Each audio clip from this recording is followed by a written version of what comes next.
نحمده ونصلي على رسوله الكريم اما بعد فاعوذ باللہ من الشیطان الرجیم بسم اللہ الرحمن الرحیم۔ آج ہم انشاءاللہ سورہ یاسین سے شروع کریں گے۔ کل ہم نے 22واں پارہ مکمل نہیں کیا تھا۔ سورہ یاسین جہاں سے شروع ہو رہی تھی وہ رہتا تھا۔ سورہ یاسین کا جو خلاصہ ہے، اس کے مضامین کا جو خلاصہ ہے وہ میں کل آپ کے سامنے رکھ چکی ہوں۔ ابھی ہم 22ویں پارے میں جو سورہ یاسین کی آیت ہے، آیت نمبر 12، وہ دیکھتے ہیں۔ اللہ رب العزت فرماتے ہیں اِنَّا نَحْنُ نُحْيِي الْمَوْتَى وَنَكْتُبُ مَا قَدَّمُوا وَآثَارَهُمْ وَكُلَّ شَيْءٍ أَحْصَيْنَاهُ فِي إِمَامٍ مُبِينٍ۔ اس میں اللہ رب العزت فرماتے ہیں ہم ہی مردوں کو زندہ کرتے ہیں اور ہم لکھتے ہیں یا لکھیں گے ان اعمال کو جو انہوں نے آگے بھیجے۔ ٹھیک ہے، عمل کرنے کو آگے بھیجنے سے تعبیر کر کے یہ اللہ تعالیٰ نے بتلا دیا کہ جو اعمال اچھے یا برے اس دنیا میں کیے ہوتے ہیں وہ یہیں پر ختم نہیں ہو جاتے، بلکہ وہ تمہارا سامان بن کر آگے پہنچ جاتے ہیں، ٹھیک ہے، جن سے اگلی زندگی میں تمہیں سابقہ پڑے گا۔ اچھے اعمال ہیں تو جنت کی باغ، جنت کے بہاریں آپ دیکھو گے، اور اگر برے اعمال ہیں تو جہنم کے انگارے ہوں گے، ٹھیک ہے۔ اور ان اعمال کو لکھنے سے اللہ تعالیٰ فرماتے ہیں وَنَكْتُبُ، ٹھیک ہے، ہم لکھتے ہیں، یہ لکھیں گے، تو ان اعمال کو لکھنے سے اصل مقصد ان کو محفوظ رکھنا ہے، ٹھیک ہے۔ جب انسان کوئی چیز لکھ لیتا ہے نا تو وہ یاد رکھنے کا، محفوظ رکھنے کا ایک ذریعہ بن جاتا ہے کہ پھر اس میں کمی، کوتاہی، زیادتی یا نقصان یا بھول جانے کا خطرہ نہیں ہوتا، ٹھیک ہے۔ اور اسی طرح اس آیت سے ہمیں یہ بھی پتہ چلتا ہے، اللہ فرماتے ہیں جو انہوں نے آگے عمل بھیجے وہ آثارہم، اور ان کے آثار، یعنی اعمال کی طرح اعمال کے اثرات بھی لکھے جاتے ہیں۔ آثار یعنی جس طرح ان کے کیے ہوئے اعمال لکھے جاتے ہیں اسی طرح ان کے آثار بھی لکھے جاتے ہیں، اور آثار سے مراد وہ اعمال ہیں جو نتائج ہیں، جو بعد میں ظاہر ہوتے ہیں، ٹھیک ہے، اور باقی رہتے ہیں۔ مثلاً کسی نے لوگوں کو دین کی تعلیم دی، ٹھیک ہے، آگے آگے آگے آگے جب تک یہ دین کا کام چلتا رہے گا، وہ جو ایک بات کسی نے کسی ایک سے سنی جب تک وہ آگے پھیلتی رہے گی، دیکھیں یہ کتنے بڑے نتائج پھر نکلتے ہیں۔ اسی طرح کسی نے دین کے احکامات بتلا دیے، یا کسی نے دینی تصنیف، کوئی کتاب تصنیف کر دی، ٹھیک ہے، جس سے لوگوں نے خوب نفع اٹھایا، ٹھیک ہے، یا کسی نے کوئی چیز اللہ کے راستے میں وقف کر دی جس سے لوگوں نے خوب نفع اٹھایا، تو یہ مطلب ہے اس کا کہ ہم اعمال کے ساتھ ساتھ اس کے آثار بھی لکھتے ہیں۔ دیکھیں جیسے اچھے اعمال کے آثار ہوتے ہیں ایسے برے اعمال کے بھی آثار ہوتے ہیں، ٹھیک ہے۔ جیسے کوئی انسان کسی کو غلط راستے پہ ڈال دیتا ہے، یا کوئی انسان خود ایسے کام کرتا ہے، غلط کام کرتا ہے کہ دوسرے دیکھا دیکھی اس کی طرف کرنا شروع ہو جاتے ہیں، یہ نتائج نکلتے ہیں گناہ کرنے کے۔ تو بہرحال اس کا ایک مطلب یہ بھی ہو سکتا ہے، اور ایک اس کا مطلب یہ بھی ہو سکتا ہے کہ جو اعمال کرتے ہیں اور اعمال کرنے کے لیے جو قدم اٹھاتے ہیں اللہ رب العزت وہ بھی لکھتے ہیں، جی ٹھیک ہے، نشان قدم کو بھی لکھا جاتا ہے۔ جیسے کہ حدیث میں آتا ہے انسان جب نماز کے لیے مسجد کی طرف چلتا ہے تو اس کے ہر قدم پر نیکی لکھی جاتی ہے، ٹھیک ہے۔ تو بہرحال یہ دونوں مراد ہو سکتے ہیں۔ اس کے بعد اس پوری صورت کا جو خلاصہ تھا وہ میں آپ کے سامنے رکھ چکی ہوں۔ اس کے بعد ہم دیکھیں گے، اچھا دیکھیں یہی سورہ یاسین اللہ رب العزت فرماتے ہیں وَمَا عَلَّمْنَاهُ الشِّعْرَ وَمَا يَنبَغِي لَهُ، یعنی ہم نے آپ کو شعر کی تلقین نہیں کی، نہ ہی شعر سکھایا، نہ ہی آپ کے یہ لائق ہے۔ مطلب کیا؟ مطلب یہ ہے کہ بعض لوگ کہتے ہیں کہ یہ جو قرآن کی کتاب ہے یہ قصے کہانیاں ہیں، یہ شعر و شاعری کی کتاب ہے۔ اللہ فرماتے ہیں یہ چیز تو اس میں ہے ہی نہیں ہے، ہم نے تو اپنے نبی کو شعر سکھایا ہی نہیں ہے، ٹھیک ہے، نہ ہی نبی کے یہ لائق ہے۔ تو بعض روایات میں آتا ہے اللہ کے نبی صلی اللہ علیہ وسلم نے کچھ ایسے جملے بولے کہ جو بالکل شاعری سے مناسبت رکھتے تھے، تو وہ شاعری نہیں تھے بلکہ وہ اللہ کے نبی صلی اللہ علیہ وسلم کی زبان سے ایسے جملے نکلے کہ یوں لگا کہ وہ شاعری ہے۔ اور بعض روایات میں یہ بھی آتا ہے کہ اللہ کے نبی صلی اللہ علیہ وسلم نے کسی کا شعر پڑھا، تو اس سے مراد یہ نہیں ہے کہ اللہ نے یہ سکھایا تھا بلکہ آپ نے کسی کا شعر سنا اور وہ پڑھ دیا۔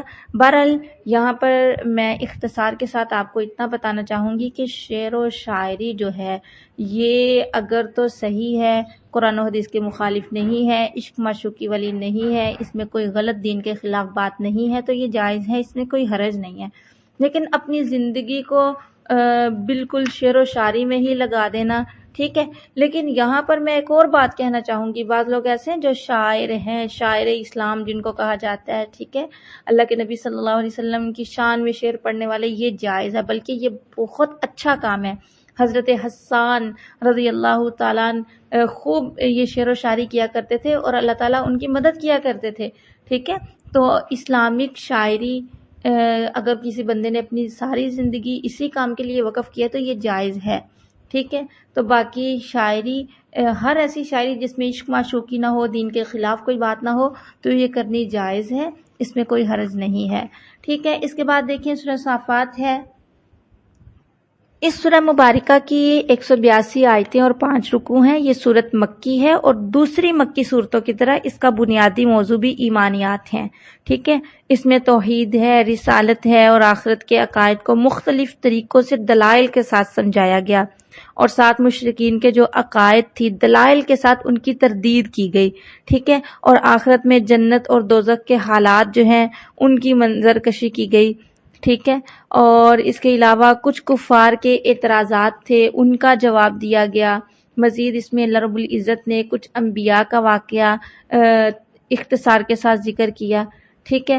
اور اس میں اس عقیدے کی بھی تردید ہے جو کہ مشرکین مکہ کا تھا کہ فرشتے جو ہیں یہ اللہ کی بیٹیاں ہیں، ٹھیک ہے۔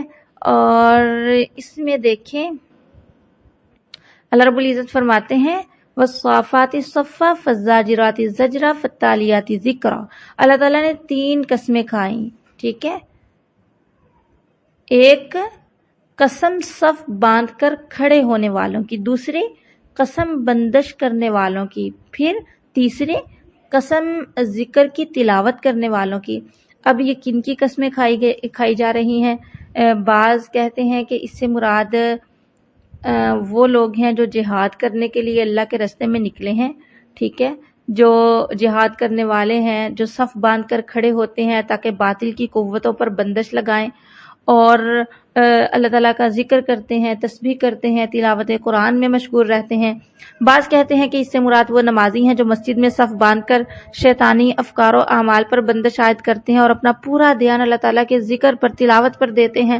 لیکن جمہور مفسرین کا کہنا یہ ہے کہ اس سے مراد فرشتے ہیں، ٹھیک ہے۔ یہ ان کی 3 صفتیں اللہ تعالیٰ نے بیان کی ہیں، صف باندھنے والے، ٹھیک ہے، بندش کرنے والے اور اللہ کے ذکر کی تلاوت کرنے والے۔ 3 قسمیں کھا کر اللہ رب العزت فرماتے ہیں ان الہکم لواحد، ان الہکم لواحد، تمہارا الہ ایک ہے۔ دیکھیے اللہ کے ساتھ کوئی شریک نہیں، اللہ کے علم میں، اللہ تعالیٰ کی صفات میں، اللہ تعالیٰ کی ذات میں صرف ایک الہ ہے، ایک معبود ہے۔ اس کے بعد دیکھیں حضرت ابراہیم علیہ السلام کا واقعہ۔ اللہ رب العزت فرماتے ہیں اذ جاء ربہ بقلب سلیم، اذ جب، جاء لائے حضرت ابراہیم علیہ السلام اپنے رب کے پاس، بقلب سلیم، قلب سلیم، قلب سلیم مطلب کیا؟ مطلب یہ کہ جب ابراہیم علیہ السلام نے اللہ کی طرف رجوع کیا، اللہ کی طرف متوجہ ہوئے، اللہ کی عبادت کی، تو ساتھ اللہ تعالیٰ نے قید کیا لگا دی، صاف دل۔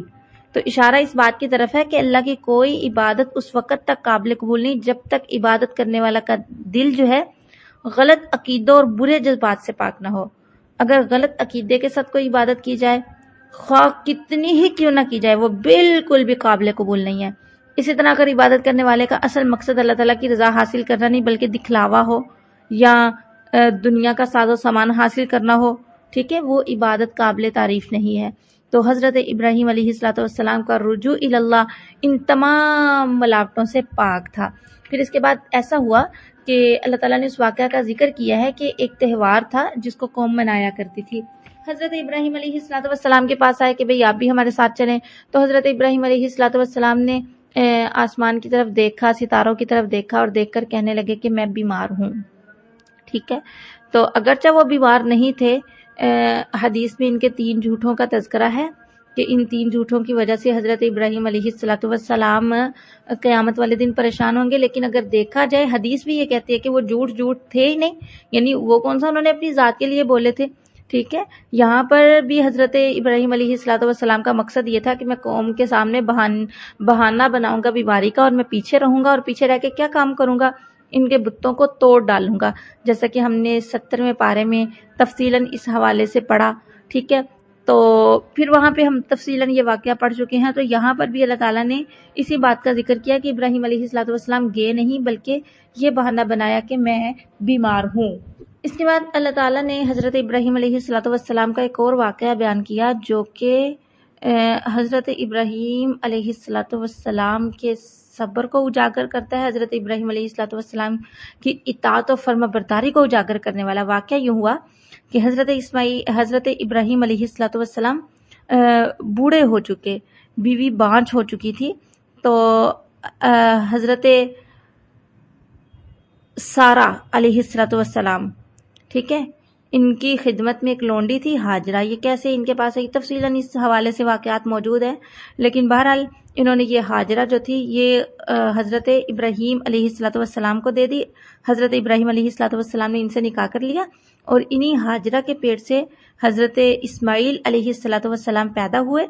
بوڑھے ہو چکے ہیں، اللہ تعالیٰ سے دعائیں مانگ رہے ہیں، ربی حبلی من الصالحین، اللہ ہمیں نیک اولاد عطا فرما. تو اللہ فرماتے ہیں فبشرناہ بغلام حلیم، ہم نے ان کو خوشخبری دی. کس چیز کی؟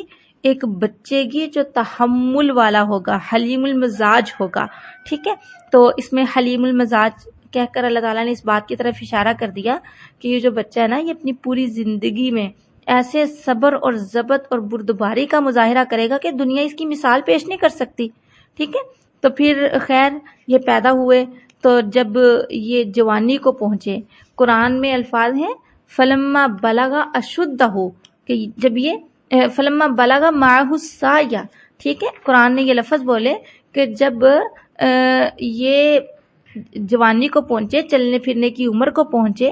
دیکھیں کیسا اللہ تعالیٰ نے امتحان لیا، کیسی آزمائش لی. حضرت ابراہیم علیہ السلام نے بیٹا مانگا، ارمانوں سے مانگے ہوئے بیٹے کو قربان کرنے کا اللہ تعالیٰ نے حکم دے دیا. اور وہ بھی کب؟ جب یہ بیٹا اپنے باپ کے ساتھ چلنے پھرنے پر قابل ہو گیا، چلنے پھرنے کے قابل ہو گیا. ٹھیک ہے، پرورش کی مشقتیں برداشت کرنے کے بعد اب وقت آیا تھا کہ یہ بیٹا اپنے باپ کے لیے قوت بازو بنتا، سہارا بنتا. لیکن کیا ہوا؟ جب وہ چلنے پھرنے کے قابل ہوا، اللہ تعالیٰ نے حضرت ابراہیم علیہ السلام کو ایک خواب دکھایا. خواب میں یہ دیکھتے ہیں کہ میں اپنے بیٹے کو ذبح کر رہا ہوں، اور چونکہ جو انبیاء کے خواب ہیں وہ اللہ تعالیٰ کی طرف سے وحی الہی ہوا کرتے ہیں، تو حضرت ابراہیم علیہ السلام نے فوراً حکم پر عمل نہیں کیا، بلکہ اپنے بیٹے کو کہنے لگے فانظر ماذا تری، یعنی سوچ لو تمہاری کیا رائے ہے. تو حضرت ابراہیم علیہ السلام نے یہ جو اپنے بیٹے سے یہ کہا، تو یہ ایسا نہیں ہے کہ وہ حکم الہی کی تعمیل میں تردد تھا ان کو، بلکہ یہ تھا کہ اپنے بیٹے کا امتحان لینا چاہتے تھے کہ وہ اس آزمائش میں کس حد تک پورا اترے گا. اور دوسرا یہ بھی ہے کہ انبیاء علیہ السلام کا طرز ہمیشہ یہ رہا کہ وہ احکام الہیہ کی اطاعت کے لیے ہر وقت تیار رہتے ہیں، لیکن اطاعت کے لیے ہمیشہ راستہ وہ اختیار کرتے ہیں جس میں سہولت ہو. اگر حضرت ابراہیم علیہ السلام کچھ کہے بغیر حضرت اسماعیل علیہ السلام کو ذبح کر دیتے تو یہ دونوں کے لیے کتنا مشکل ہوتا. ٹھیک ہے، تو اب یہ بات آپ نے مشورے کے انداز میں اپنے بیٹے سے ذکر کی تاکہ بیٹے کو بھی علم ہو جائے کہ اللہ تعالیٰ کی یہ حکم ہے، تو وہ ذبح ہونے کی اذیت سہنے کے لیے پہلے سے تیار ہو سکے. ٹھیک ہے، اور بہرحال بیٹے نے جب سنا تو کہنے لگا یا ابت افعل ما تؤمر. ابھی آپ یاد کریں ان الفاظ کو جو ہم نے 16ویں پارے میں پڑھے تھے، جس میں حضرت ابراہیم علیہ السلام کے بابا جو تھے وہ مشرک تھے، کافر تھے. تو ادھر کیا کہہ رہے ہیں؟ یا ابتی یا ابتی یا ابتی. تو میں نے وہاں پر بھی یہ بات کہی تھی کہ جو لفظ ہے نا، یہ باپ کو مخاطب کرنے کے لیے جس میں تعظیم ہو اس کے لیے استعمال ہوتا ہے. ٹھیک ہے، تو یہاں پر بیٹا بھی اللہ تعالیٰ نے پھر ویسا ہی عطا کیا. وہ بھی کہنے لگا یا ابت افعل ما تؤمر، اے بابا جو آپ کو حکم دیا جاتا ہے آپ کرو گزرے، ستجدنی انشاءاللہ من الصابرین، اگر اللہ نے چاہا تو آپ مجھے صبر کرنے والوں میں سے پائیں گے. تو اس جملے میں حضرت اسماعیل علیہ السلام کی غایت ادب اور غایت درجے کی تواضع دیکھیں. ایک تو انشاءاللہ کہہ کر سارا معاملہ اللہ تعالیٰ کے حوالے کر دیا. ٹھیک ہے، دوسرا آپ یہ بھی فرما سکتے تھے کہ آپ انشاءاللہ مجھے صبر کرنے والا پائیں گے، لیکن اس کے بجائے آپ نے کیا کہا کہ انشاءاللہ آپ مجھے صبر کرنے والوں میں سے پائیں گے، جس میں اس بات کی طرف اشارہ ہے کہ یہ صبر اور ضبط تنہا میرا کمال نہیں ہے، بلکہ دنیا میں اور بھی بہت سارے ایسے لوگ ہیں جو صبر کرنے والے ہیں. اور دیکھیں حضرت اسماعیل علیہ السلام نے کتنا پیارا جملہ اختیار کیا. فرمایا انشاءاللہ ستجدنی انشاءاللہ من الصابرین، انشاءاللہ میں بھی ان میں شامل ہو جاؤں گا. تو اس طرح آپ نے اس جملے میں فخر، تکبر، خود پسندی، ٹھیک ہے، اس کے ہر چیز کو ختم کر دیا اور نہایت تواضع اور انکساری کا مظاہرہ کیا. تو اس سے ہمیں یہ سبق ملتا ہے کہ کسی معاملے میں اپنے اوپر خواہ کتنا ہی اعتماد ہو لیکن غرور نہیں کرنا چاہیے، ٹھیک ہے، بجائے اس کے کہ اس کو اپنی سپرد کیا جائے، اللہ تعالیٰ پر بھروسے کا اظہار کرنا چاہیے اور اللہ تعالیٰ کے سپرد ہر چیز کو کر دینا چاہیے. پھر قرآن کہتا ہے فلما اسلم کے معنی جھک جانا، مطیع ہو جانا، اور ٹھیک ہے، مطلب یہ کہ جب وہ اللہ تعالیٰ کے حکم کے آگے جھک گئے، یعنی دونوں باپ بیٹا اللہ تعالیٰ کے حکم کے آگے جھک گئے، باپ ذبح کرنے کے لیے تیار ہو گیا اور بیٹا ذبح ہونے کے لیے تیار ہو گیا. اللہ رب العزت فرماتے ہیں کہ جب یہ سارے معاملات ہو گئے، حضرت ابراہیم علیہ السلام تیار ہیں ذبح کرنے کے لیے، بیٹا ذبح ہونے کے لیے تیار ہے. تو وَنَادَيْنَاهُ أَن يَا ابراہیم، تب ہم نے ابراہیم علیہ السلام کو آواز دی اور کہا تو نے اپنے خواب کو سچ کر دکھلایا. اِنَّا كَذَلِكَ نَجْزِي الْمُحْسِنِينَ، ہم اسی طرح جزا دیتے ہیں احسان کرنے والوں کو، ٹھیک ہے، اسی طرح ہم صلہ دیا کرتے ہیں. یعنی جب کوئی اللہ کا بندہ اللہ کے آگے سر تسلیم خم کر کے اپنے تمام جذبات کو قربان کرنے پر آمادہ ہو جاتا ہے تو پھر ہم اسی طرح اسے دنیا اور آخرت کی تمام مصیبتوں اور آزمائشوں سے بچا لیتے ہیں اور آخرت کا اجر ثواب بھی اس کے نامہ اعمال میں لکھ دیتے ہیں. تو اللہ رب العزت فرماتے ہیں ان ھذا لہو البلاء المبین وفدیناہ بذبح عظیم، یعنی یہ بہت بڑی آزمائش تھی حضرت ابراہیم علیہ السلام پر کہ ایک باپ کو حکم دیا جا رہا ہے بیٹے کو ذبح کرے. اس آزمائش کا اندازہ اسی بندے کو ہو سکتا ہے جس کو اللہ تعالیٰ نے اولاد سے نوازا ہو، اور پھر اولاد بھی ایسی جو مانگ کے لی ہو، اور پھر اگر حکم دے دیا جائے کہ اس بیٹے کو ذبح کر دو. یہ کتنی بڑی آزمائش تھی. اللہ رب العزت فرماتے ہیں وفدیناہ بذبح عظیم، پھر ذبح عظیم ہم نے ان کو فدیے میں دیا. یعنی جنت سے ایک مینڈا آیا جس کو حضرت جبرائیل علیہ السلام لے کر آئے، تو اس کو حضرت ابراہیم علیہ السلام نے اللہ تعالیٰ کے حکم سے حضرت اسماعیل علیہ السلام کی جگہ پر ذبح کیا. اس کے بعد واقعہ ہے حضرت موسیٰ علیہ السلام کا، جو کہ ہم پیچھے مختلف جگہوں پہ پڑھ چکے ہیں. اس کے بعد حضرت الیاس علیہ السلام کا ذکر ہے. ان کا ذکر قرآن پاک میں صرف 2 جگہوں پہ ہے، ایک جگہ پہ اور وہاں پہ تفصیلاً ان کا کوئی واقعہ نہیں ہے، لیکن ان کا نام ذکر ہے باقی پیغمبروں کے ناموں کے ساتھ، ٹھیک ہے. یہاں پر صرف اتنا بتایا گیا، ہم بھی اس کی تفصیل میں نہیں جائیں گے، صرف اتنا بتایا گیا کہ حضرت الیاس علیہ السلام بھی اللہ تعالیٰ کے رسولوں میں سے تھے. وہ بھی اپنی قوم کی طرف مبعوث ہوئے، ایسی قوم کے پاس آئے جو کہ بال نامی بت کی پوجا کرتی تھی، ٹھیک ہے. لیکن قوم نے کیا کیا؟ جھٹلایا. ہاں کچھ لوگ تھے جو ان پر ایمان لے آئے، ٹھیک ہے. اس کے بعد حضرت لوط علیہ السلام کا واقعہ ہے جو کہ ہم نے پیچھے تفصیلاً کئی جگہوں پہ پڑھا. اس کے بعد حضرت یونس علیہ السلام کا واقعہ ہے.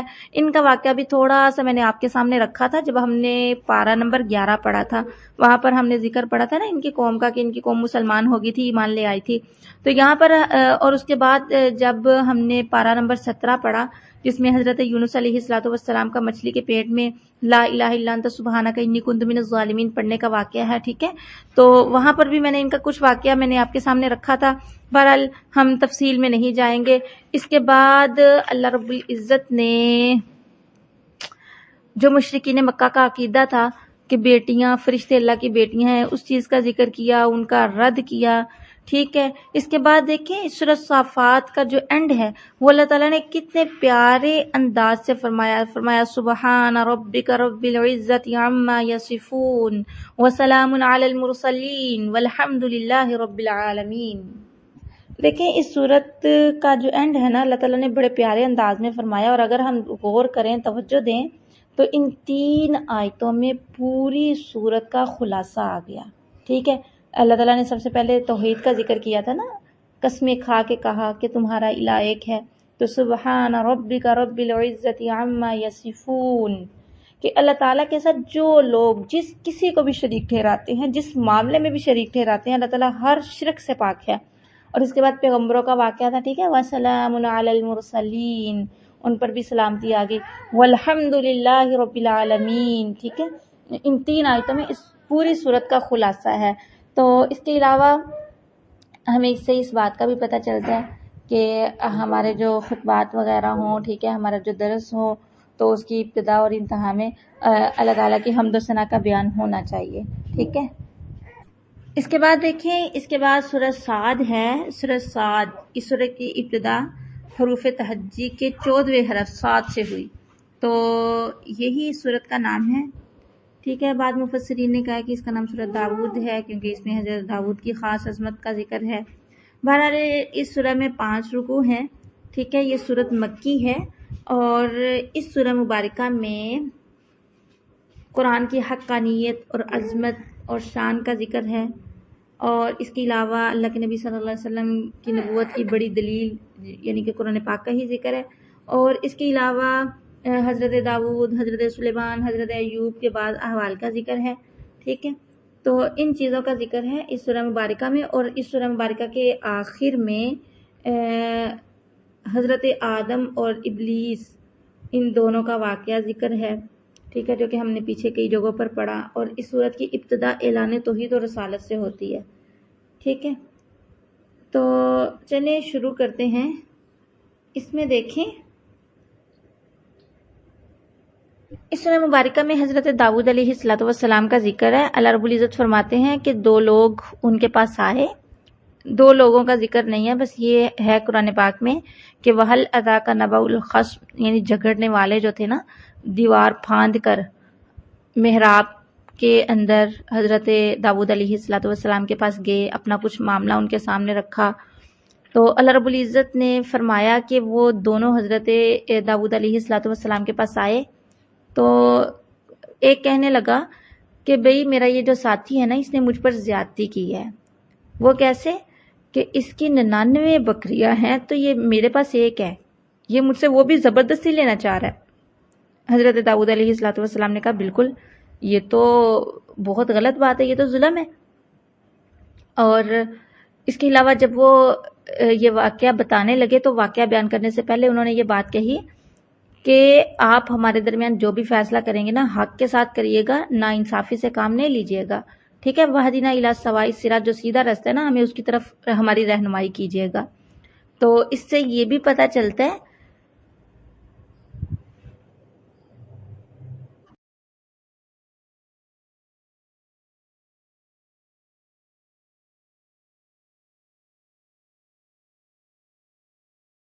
جو انہوں نے لفظ استعمال کیے نا وَلَا تُشْتِتْ، دیکھیں ان کا جو انداز تھا اور گھر میں آنے کا طریقہ، محراب میں گھسنے کا طریقہ، یہ سبھی گستاخانہ تھے۔ جیسا کہ وہ گھس آئے، ٹھیک ہے، دیوار پھاند کر آگے، اور دوسرا یہ بھی کہ آگے کہہ رہے ہیں وَلَا تُشْتِتْ، یعنی بے انصافی نہ کیجیے گا۔ یہ انداز بھی بظاہر بڑا گستاخانہ تھا، لیکن حضرت داؤد علیہ السلام جو کہ اللہ کے جلیل القدر پیغمبر تھے، ٹھیک ہے، تو یہ سب کچھ برداشت کیا، انہوں نے صبر سے کام لیا، انہیں کچھ بھی برا بلا نہیں کہا۔ تو اس سے ہمیں یہ پتہ چلتا ہے کہ ایک داعی کا، ایک مبلغ کا یہی انداز ہونا چاہیے، اس کے اندر یہی والی صفات ہونی چاہیے۔ اور پھر اس میں ہمیں یہ بھی پتہ چلتا ہے جیسا کہ وہ آئے اور آتے ہی حضرت داؤد علیہ السلام اگرچہ ڈر گئے تھے، قرآن کہتا ہے فَفَزِعَ مِنْهُمْ، کہ وہ ان سے گھبرا گئے، یعنی ڈر گئے، ٹھیک ہے۔ یہ گھبرانا، یہ خوفناک چیز، اچانک کچھ ہو جائے تو انسان خوفناک چیز سے خوف کھاتا ہے، ٹھیک ہے۔ یہ نبوت اور ولایت کے منافی نہیں ہے، ٹھیک ہے، لیکن یہ ہونا چاہیے کہ اس خوف کو دل اور دماغ پر اتنا طاری نہ کر لو کہ فرائض کو چھوڑ دینا، ٹھیک ہے، یہ فرائض کو آپ چھوڑ دیں، ٹھیک ہے، ایسے نہیں ہونا چاہیے۔ تو بہرحال حضرت داؤد علیہ السلام کے بارے میں آتا ہے، جب وہ دیوار پھاند کر آئے نا، تو حضرت داؤد علیہ السلام گھبرا گئے، ٹھیک ہے۔ گھبرانے کی وجہ کیا تھی؟ ظاہر سی بات ہے، 2 آدمیوں کا بے وقت پہرا توڑ کر اس طرح گھس آنا، وہ کس لیے ہوتا ہے؟ ظاہر سی بات ہے، نیت کی خرابی کی وجہ سے ہوتا ہے۔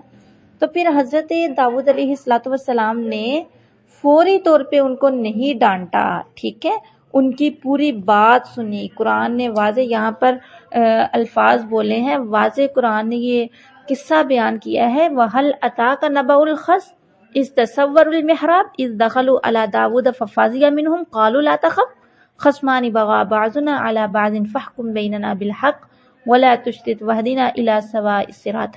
حضرت داؤد علیہ السلام کو بولنے کا موقع ہی نہیں دیا، خود ہی تمام الفاظ بولے جا رہے ہیں، پورا قصہ ان کے سامنے رکھ دیا، پوری کہانی ان کو سنا دی کہ اصل واقعہ یہ ہے۔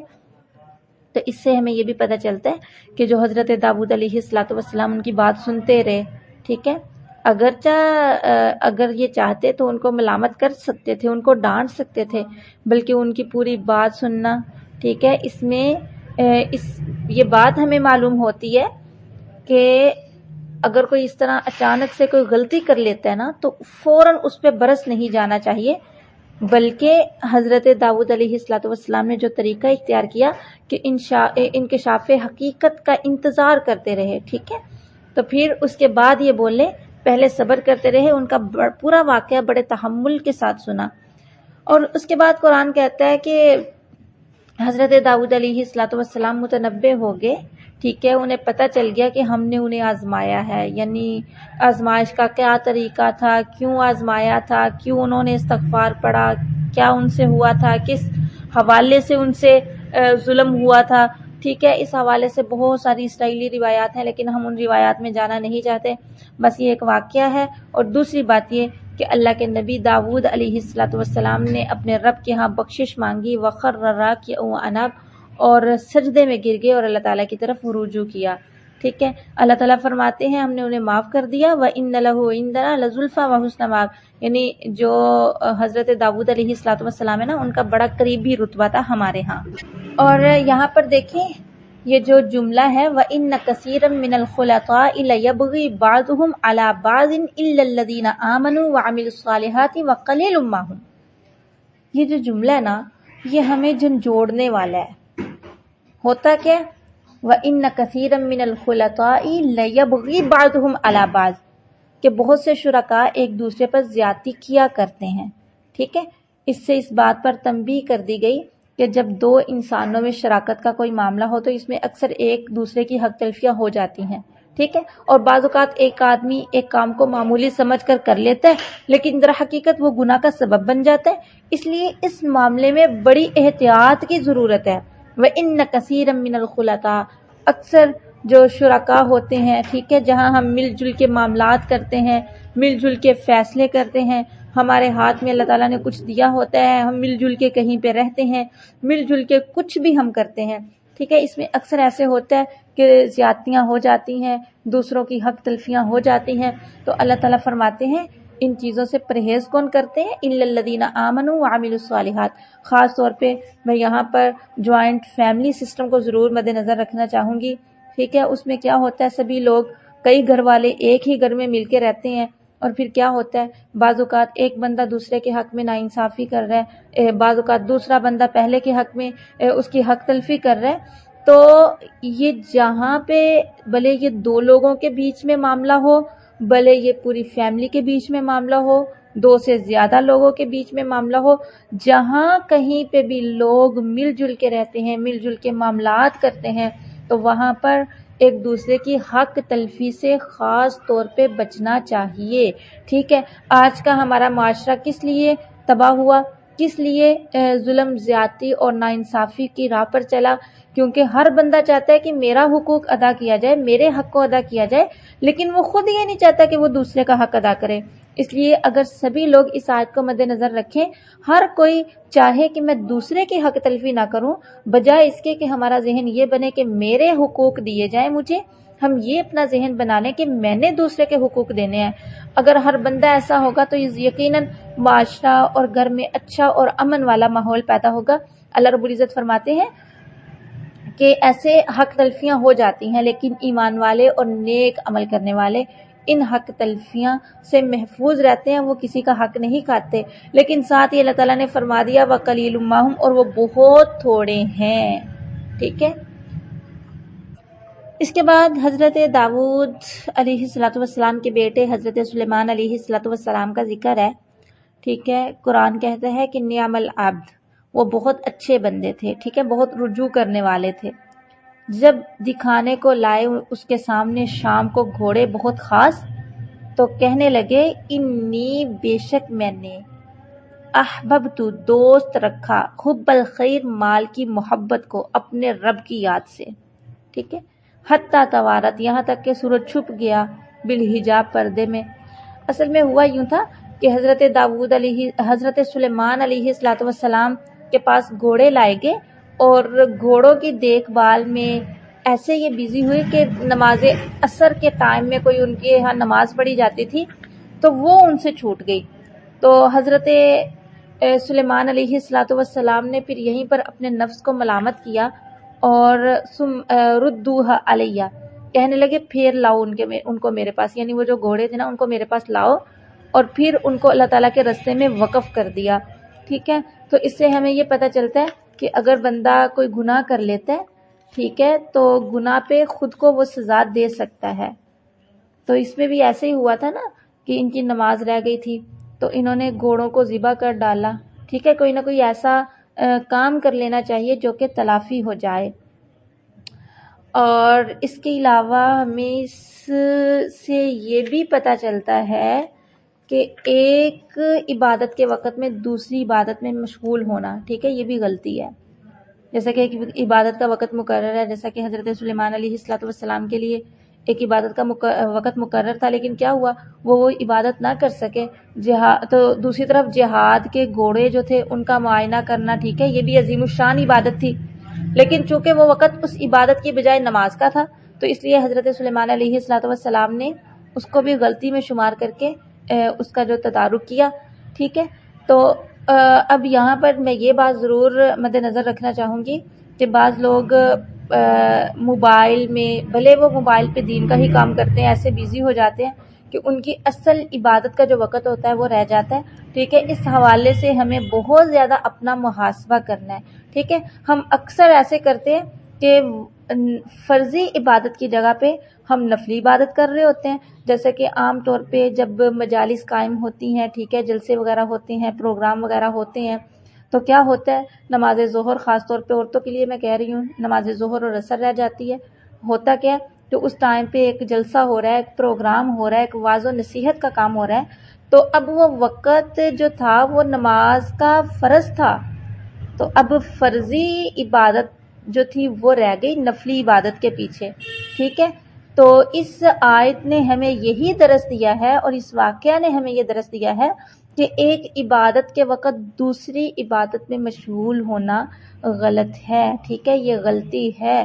انسان کو اپنے ایسے حال کی اصلاح کر لینی چاہیے جو بندہ ایک عبادت کا جو وقت مقرر ہے اس عبادت کے وقت میں وہ کوئی دوسری نفلی عبادت کر رہا ہے۔ ٹھیک ہے، تو بہرحال اللہ تعالیٰ ہمیں سمجھنے کی توفیق عطا فرمائے۔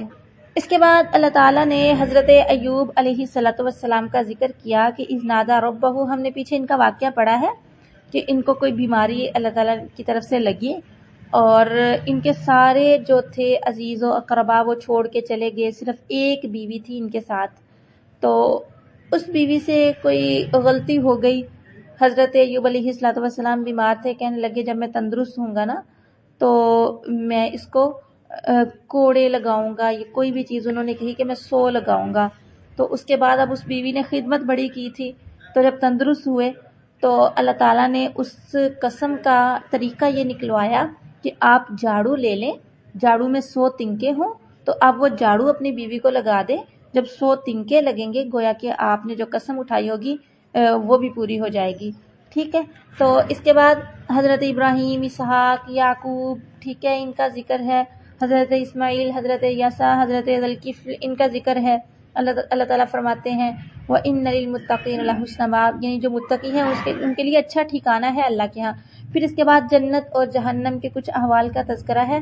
انشاءاللہ ہم جنت اور جہنم کے تفصیلی احوال 30ویں پارے میں پڑھیں گے، کیونکہ وہاں پر اکثر آیات قیامت، آخرت اور جنت جہنم کے متعلق ہیں، وہاں انشاءاللہ ہم دیکھیں گے۔ تو اس کے بعد اس میں ذکر ہے حضرت آدم علیہ الصلوۃ والسلام کے واقعہ کا اور شیطان کا۔ ٹھیک ہے، یہ واقعہ بھی ہم نے پیچھے کئی جگہوں پہ پڑھا۔ تو اللہ رب العزت فرماتے ہیں لَأَمْلَأَنَّ جَهَنَّمَ مِنْكَ وَمِمَّنْ تَبِعَكَ مِنْهُمْ أَجْمَعِينَ، شیطان نے کہا کہ اللہ مجھے ڈھیل دے، میں تیرے بندوں کو گمراہ کروں گا، لیکن جو تیرے مخلص بندے ہوں گے، یہاں پہ دیکھیں اخلاص کی شرط ساتھ رکھی گئی، ویسے تو سبھی اللہ کے بندے ہیں، لیکن شیطان کن کو گمراہ نہیں کر سکے گا؟ جو اللہ کے ایسے بندے ہوں گے جن میں اخلاص کوٹ کوٹ کے بھرا ہے، جو بھی کام کرتے ہیں تو اللہ تعالیٰ کی رضا اور خوشنودی حاصل کرنے کے لیے کرتے ہیں۔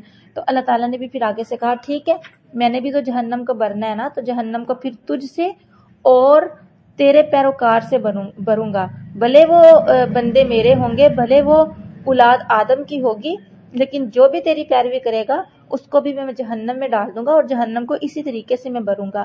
ٹھیک ہے، یہ تھا یہاں پہ سورہ 7 مکمل ہوئی۔ ابھی ہم شروع کریں گے سورہ زمر۔ سورہ زمر جو ہے اس کا خلاصہ جو ہے وہ میں آپ کے سامنے رکھ چکی ہوں۔ ابھی ہم اس کی کچھ آیات کو دیکھتے ہیں۔ سورہ زمر آیت نمبر 2 اور 3 کو دیکھیں۔ اللہ رب العزت فرماتے ہیں بے شک ہم نے اس کتاب کو حق کے ساتھ نازل کیا، فاعبد اللہ مخلصا لہ الدین، الا للہ الدین الخالص، یعنی اللہ کی عبادت خالص ہو کر کرو، آگاہ ہو جاؤ کہ اللہ ہی کے لیے ہے دین خالص۔ یہاں پر جو اللہ تعالیٰ نے لفظ بولا نا لہ الدین، الدین الخالص، دین کے معنی اس جگہ عبادت کے ہیں یا اطاعت کے ہیں۔ تو جو تمام احکام دینیہ کی پابندی کو شامل ہیں، ٹھیک ہے، اس میں ہر چیز آ جائے گی، اللہ تعالیٰ کے جتنے بھی احکامات ہیں وہ سب کے سب اس میں آ جائیں گے۔ تو پہلے جملے میں اللہ تعالیٰ نے اپنے نبی صلی اللہ علیہ وسلم کو خطاب کرتے ہوئے کہا کہ اللہ کی عبادت اور اطاعت کو خالص اسی کے لیے کرے، جس میں کسی غیر اللہ کی شرکت یا ریا کا بالکل بھی نام و نشان نہ ہو۔ دوسرا جملہ اسی کی تاکید کے لیے کہ اخلاص یعنی الدین الخالص صرف اللہ ہی کے لیے ہے، ٹھیک ہے، اس کے سوا اس کا کوئی بھی مستحق نہیں ہے۔ تو اس میں اور بھی قرآن کی بہت ساری آیات ہیں جن میں اس چیز کی شہادت ملتی ہے کہ اللہ کے ہاں وہی اعمال قبول ہوں گے جن میں اخلاص ہو، ٹھیک ہے، جس میں تھوڑی سی ریاکاری آ جائے یا جس میں اخلاص نہ رہے، انسان دوسروں کو شریک کر دے، وہ عمل اللہ رب العزت کی ذات قبول نہیں کرتی۔ اس کے بعد اللہ تعالیٰ نے اپنی کچھ نشانیوں کا یا اپنے کچھ انعامات کا تذکرہ فرمایا، اور اس کے بعد دیکھیں آیت نمبر 8 میں بھی اللہ رب العزت وہی مضمون دہرا رہے ہیں جو کہ پیچھے بھی ہم نے کئی جگہوں پہ پڑھا کہ جب انسان کو کوئی تکلیف پہنچتی ہے نا تو بڑا گڑ گڑا کے اللہ کے ہاں حاضر ہو جاتا ہے اور دعائیں کرتا ہے۔ جب اللہ تعالیٰ اس پریشانی کو نعمت سے بدل دیتے ہیں تو تب سب کچھ بھول جاتا ہے۔ اکثر ایسے ہوتا ہے نا، جب اللہ تعالیٰ کسی کو بہت امیر کر دیں تو وہ اپنی اصل اوقات بھول جاتے ہیں کہ کسی وقت ہم غریب بھی تھے، ٹھیک ہے، تو یہ چیزیں نہیں ہونی چاہیے۔ پھر اس کے بعد اللہ رب العزت فرماتے ہیں میرے بندوں سے کہہ دیجئے، ان بندوں سے جنہوں نے جو ایمان بھی لائے اور اپنے رب سے ڈرے بھی، ان سے کہہ دیجئے کہ جو لوگ نیکی کریں گے نا اس دنیا میں خاصانہ ان کو نیکی ملے گی، ٹھیک ہے، کیونکہ انما یوفی الصابرون اجرہم بغیر حساب، اللہ تعالیٰ صبر کرنے والوں کو اجر پورا پورا دیتے ہیں اور بغیر حساب کے دیتے ہیں، ٹھیک ہے، کوئی وہ تو نیکی کرتے ہیں لیکن ان کو جو اجر ملتا ہے وہ ناپ تول کے بغیر ملتا ہے، بے حسابہ ملتا ہے۔ تو اس میں دیکھیں اللہ تعالیٰ نے پیچھے ذکر کیا کہ ان لوگوں کے لیے جنہوں نے نیکی کی اس دنیا میں اچھائی ہے، ٹھیک ہے، اور ساتھ میں کہا کہ صبر کرنے والوں، یہاں پہ اس چیز کا تو ذکر نہیں ہے کہ اللہ تعالیٰ نے کوئی ان پہ آزمائش اتاری تو یہ وہ انہوں نے صبر کیا، لیکن آخر میں کیا ہے، اللہ صبر کرنے والوں کو پورا اجر دیتے ہیں۔ تو اس میں وہی معنی آ رہا ہے جو کہ میں پہلے بھی آپ کے سامنے رکھ چکی ہوں۔ ایک تو صبر کا معنی وہ ہے جو عام ہم سمجھتے ہیں کہ اللہ تعالیٰ نے کوئی آزمائش نازل کی اس پہ صبر کرنا، اور دوسرا مطلب یہ بھی ہے کہ اللہ تعالیٰ نے جن کاموں کا حکم دیا ان کاموں کے کرنے پہ اپنے نفس کو مجبور کرنا، یا جن کاموں سے روکا ہے ان کاموں کے نہ کرنے پہ اپنے نفس کو مجبور کر دینا، تو یہ بھی صبر میں آتا ہے۔ تو جو بندہ بھی نیکی کا کام کرتا ہے اللہ تعالیٰ اس کو بے حسابہ اجر عطا فرما دیتے ہیں۔ اس کے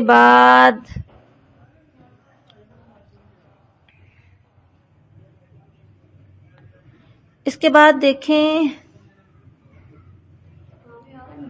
اللہ رب العزت فرماتے ہیں انک میت و انہم میتون، یعنی اس میں یہ اس چیز کو ظاہر کیا گیا کہ اللہ کے نبی صلی اللہ علیہ وسلم پر بھی موت آئے گی، اور وہ لوگ بھی ظاہر سی بات ہے پھر ہمیشہ ہمیش نہیں رہیں گے۔ ثم انکم یوم القیامت عند ربکم تختصمون، آخر قیامت والے دن سب کو اکٹھے ہونا ہے، سب کو جمع ہونا ہے، سب کو زندہ ہونا ہے، رب تعالیٰ کے دربار میں حاضری دینی ہے تاکہ اللہ تعالیٰ دیکھ سکے، اللہ تعالیٰ انسان کے اعمال کی جزا سزا انسان کو دے سکے۔ قیامت برحق ہے، ٹھیک ہے، وہ ہو کر رہے گی۔ یہاں پر اینڈ تھا پارہ نمبر 23 کا، اس کے بعد شروع ہوتا ہے پارہ نمبر 24، اور پارہ نمبر 24 میں بھی سورۃ زمر کا کچھ حصہ چلتا ہے، باقی کا انشاءاللہ ہم کل پڑھتے ہیں۔ اللہ تعالیٰ سے دعا ہے وہ ہمیں صحیح معنوں میں سمجھنے کی، عمل کرنے کی توفیق عطا فرمائے۔ وآخر دعوانا ان الحمد للہ رب العالمین، سبحان ربک رب العزۃ عما یصفون، وسلام علی المرسلین، والحمد للہ رب العالمین۔